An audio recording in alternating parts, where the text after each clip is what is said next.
During the intriguing saga of the earthly ministry of the Lord Jesus Christ, Annas and Caiaphas shone like the brightest stars in the Jewish religious firmament. Officially, Caiaphas bore the title of high priest, but the imposing shadow of the authority of the former high priest, Annas, hovered around him, giving him an aura of undeniable influence. They were the masters of the plots that would culminate in the crucifixion of Jesus, their names intertwined inextricably in the annals of history, the sinister architects of the tragedy that would mark him. Always humanity, like those who ended the life of the Son of God. Certainly, the figure of Annas and Caiaphas continues to intrigue and arouse speculation to this day. There is a natural fascination about the fate of these two religious leaders after playing such crucial roles in the crucifixion of Jesus. However, anyone who imagines that they may have felt remorse or regretted their actions is mistaken. On the contrary, the historical narrative reveals that they continued their obstinate persecution of Christ's followers, perpetuating their nefarious actions. But what really happened to Annas and Caiaphas after these crucial events? There are several versions and myths circulating, but what can we say with certainty? It is this mystery that we will explore in this video, as it is crucial to unmask the false narratives that often obscure the truth about these historical characters. Get ready to discover the facts behind the lives and fates of Annas and Caiaphas, as there is a lot of misinformation being spread out there. But first, take a look and see if you are already subscribed to the channel and leave a like, because this way YouTube will take this content to more people. And let's get to the story. To fully understand the role played by Annas and Caiaphas in the history of first-century Jerusalem, it is essential to delve into the complexities of the historical context in which they were inserted. At that time, the city of Jerusalem was much more than a religious center. It was an epicenter where politics, religion, and culture intertwined. Solomon's temple, built centuries earlier, was the beating heart of Jewish religious and political life. It was a symbol of national identity and a focal point for the rituals and religious practices of the Jewish people. Its grandeur and importance transcend the borders of Jerusalem, attracting pilgrims from all parts of Judea and beyond. Within this impressive setting, priests occupied a prominent position. They not only conducted rituals and sacrifices in the temple, but also played significant roles in political administration and making important decisions for the Jewish community. Priests were considered intermediaries between the people and God, and their authority was respected and feared equally. In this context, Annas and Caiaphas emerged as prominent figures. Annas, a prominent figure whose name echoes throughout the New Testament records, was not just any name in the Jewish religious hierarchy. Son of Seth and father-in-law of Caiaphas, he held the position of high priest, a position of maximum authority and prestige in the religious structure of the time. The high priest not only led the sacred rituals, but also managed the temple's financial resources, a post that, given the circumstances of the time, often became synonymous with wealth and comfort, a situation not unlike what we see in our day. In a religious context where values seem to have drifted towards commercialism, the position of high priest represented not only the spiritual pinnacle, but also control over a powerful financial machine. Exclusive access to the Holy of Holies, the holiest place in the temple, and the right to minister before the Ark of the Covenant were privileges reserved for him alone. This position gave Annas incomparable power, but it also placed him at a moral crossroads where spirituality mixed dangerously with earthly interests. How did this religious leader resolve this dilemma? And how did this unfold in your life after the pivotal events that marked the crucifixion of Jesus? That's what we're going to explore next.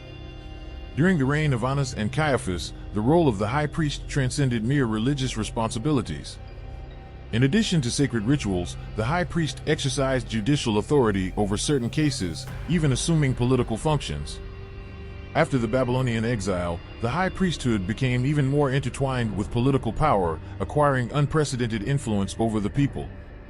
However, this rise to political power distanced religious leaders from their original ideals, slowly eroding the integrity of the office. Once lifelong, the position of high priest was now subject to the manipulations of Roman authorities, who appointed and deposed priests according to their own political agendas. In this scenario of corruption and subjugation, Annas and Caiaphas emerged as prominent figures. Annas assumed the post of high priest for approximately 9 years, appointed around the year 6 by Quirinus, only to be deposed in 15 by Valerio Grado, under orders from Rome. This cycle of arbitrary appointments and dismissals highlighted the vulnerability of the high priesthood to the will of the Roman Empire, as Annas and Caiaphas manipulated their positions to secure their own power and influence. But how did this power play out in their lives after Jesus' crucifixion? It is the story of intrigue, betrayal, and, perhaps, divine justice that still waits to be unraveled. During and after his reign as high priest, Annas remained an extremely influential figure in Judea. His presence is highlighted in the Bible on 4 occasions, and the first mention occurs intriguingly in the words of the evangelist Luke. Luke takes us to year 15 of the reign of Tiberius Caesar, when Pontius Pilate was already ruling Judea and Annas and Caiaphas shared the title of high priest. In this era of political turmoil, Herod Antipas reigned over Galilee, while Philip ruled Iturea, both heirs of King Herod, whose attempt to eliminate Jesus at birth is recorded in the Gospels.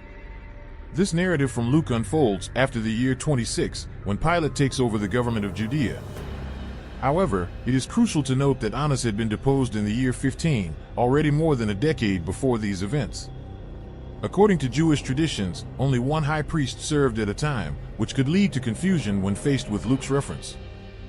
However, Luke does not make a historical error, for his insistence on mentioning Annas as high priest suggests something deeper. Perhaps Luke is highlighting not only Annas' formal status, but also his lasting influence on the religious and political affairs of the day. Annas' role transcends his official title, shaping the events surrounding the ministry of John the Baptist and, later, that of Jesus.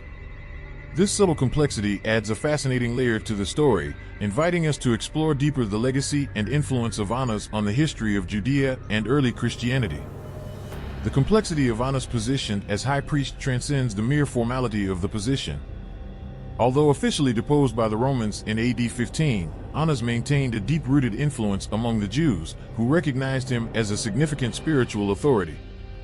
While Caiaphas held the official title of high priest, Annas was still revered as such, despite no longer being involved in the ceremonial activities of the Day of Atonement.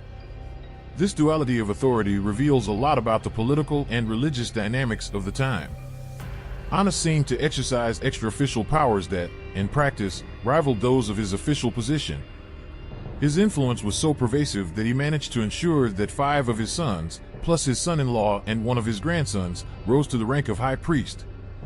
This network of influence further consolidated its prominent position within the Jewish religious structure. Nothing different from what we see today when it comes to the search for power or position. One of Annas' sons, who also served as high priest, was responsible for attempting the stoning and death of Jesus' brother James. This event illustrates not only the continuity of Annas' legacy, but also his willingness to use his power to preserve his influence and persecute those who posed a threat to established interests.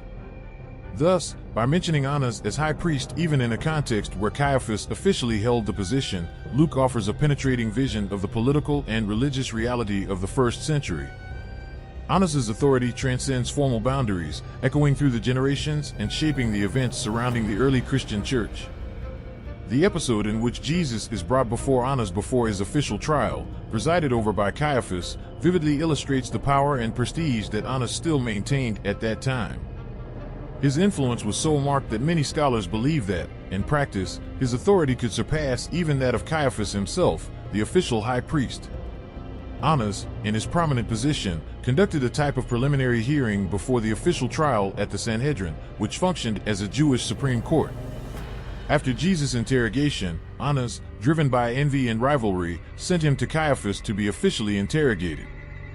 This joint action between Annas and Caiaphas culminated in Jesus' unjust conviction on false charges, laying the groundwork for his subsequent crucifixion.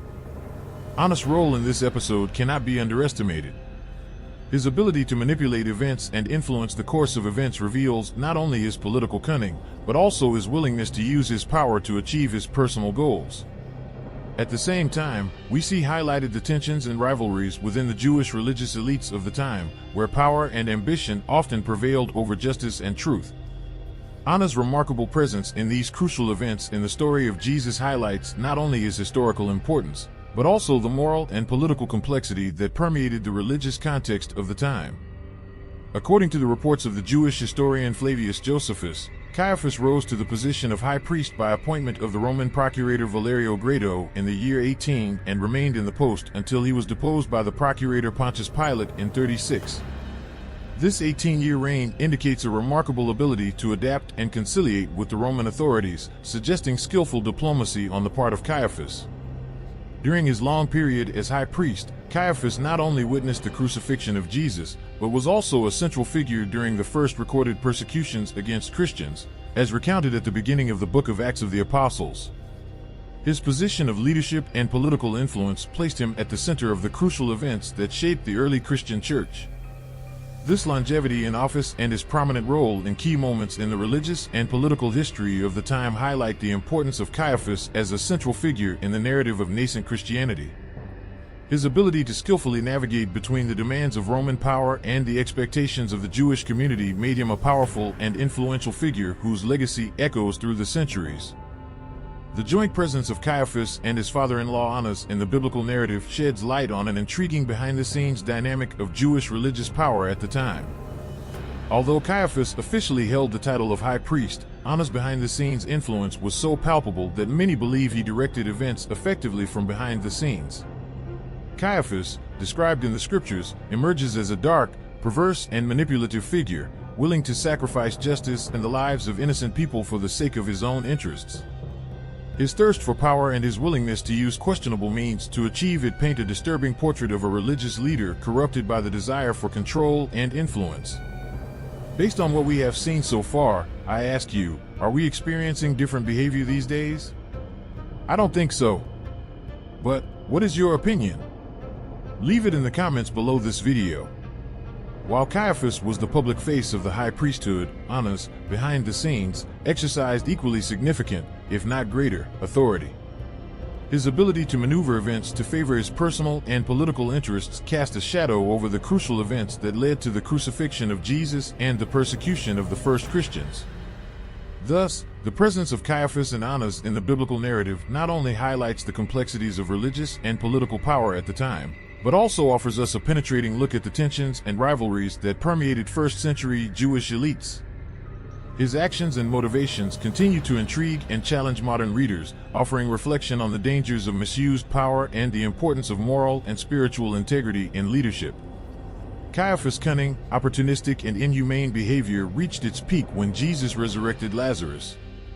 Instead of marveling at the miracle of the resurrection, Caiaphas' hatred toward Jesus intensified. He not only articulated a plan to kill Lazarus, who had just been brought back to life, in order to prevent more people from believing in Jesus through this miracle, but he also defended the idea that Jesus should be sacrificed for the good of the world. Nation. However, Caiaphas' actions were not aimed at the well-being of the people, but rather his own selfish interests.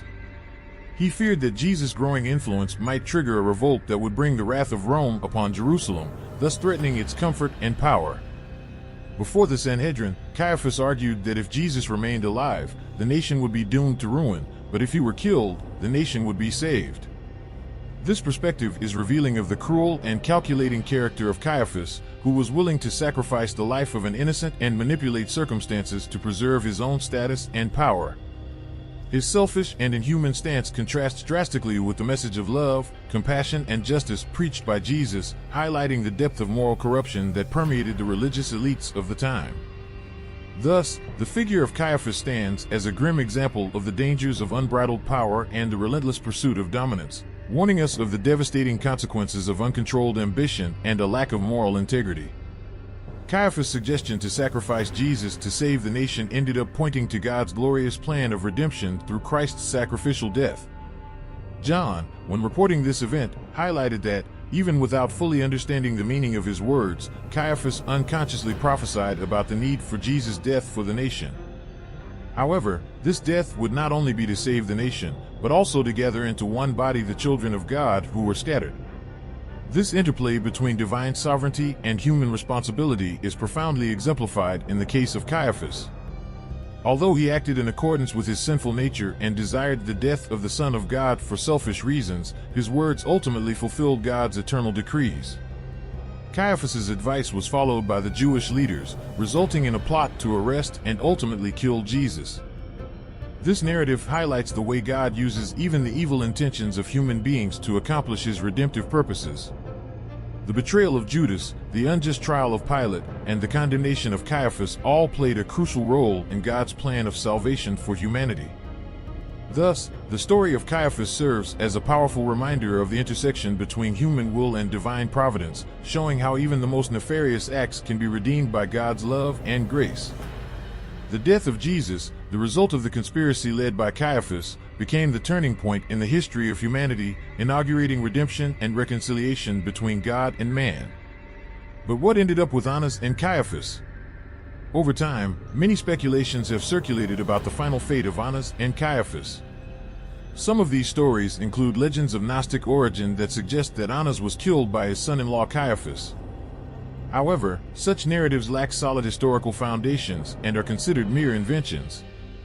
The primary extra-biblical literary source for the lives of Annas and Caiaphas is the work of the Jewish historian Flavius Josephus, who provides details about the context of the high priesthood at that time and describes the leadership of Annas and Caiaphas in Judea.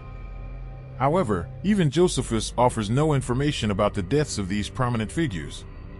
It is important to highlight that some people confuse Annas with one of his sons, who also held the position of high priest and was called Annas. This son, after being deposed from the high priesthood, played a role in the provisional government of Judea during the Great Revolt that broke out in 66 AD, and was later killed during the siege of the temple in Jerusalem. Regarding Caiaphas, in 1990, an ornamental ossuary discovered in Jerusalem was attributed to him due to an Aramaic inscription that mentioned Joseph, son of Caiaphas. However, the authenticity of this attribution has been questioned by many scholars due to debates over the spelling of the inscription. Furthermore, in 2011, archaeologists from a university in Israel announced the recovery of an ossuary discovered in 2008, which had been stolen, and which appeared to be linked to the family of Caiaphas. However, these archaeological discoveries still generate controversies and debates among scholars. If you made it this far in this story, share it with your friends, subscribe to the channel, and leave a like. Until our next video.